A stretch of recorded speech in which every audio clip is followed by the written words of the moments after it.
niyo ako mag-prepare ng food ng aking baby. So, ito yung lulutuin ko para sa kanya. Meron siya ditong kalabasa, sayote, tsaka patatas. Tapos, meron din siyang chicken. So, i-steam lang natin to, tsaka natin ipupuree. Lang tayo ng tubig. Tingnan natin tong patatas. Ayan, ito tatabi ko muna. Mamaya na natin isalang.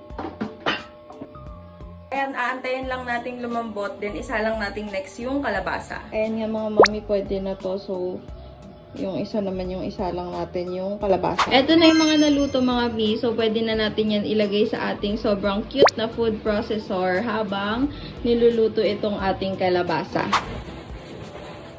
Ayan. So, ipupuree lang natin siya. Meron ako ditong tinimplang milk. Ito yung ilalagay natin. Tapos, ito yung molder. Dito natin ilalagay. Ayan, pinipindot lang siya dito sa ulo, oh. So, sobrang cute.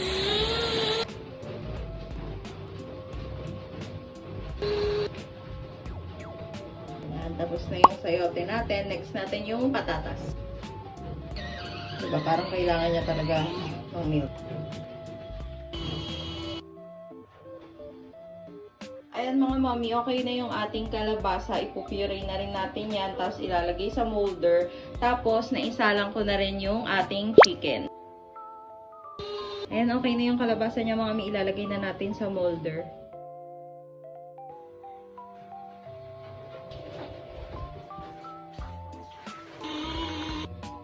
Ilalagay na lang natin siya sa mga gantong container kasi ubos na yung molder. Load natin ng mga puree. Dito ko siya ilalagay. So, may 4 tong partition. Ayan.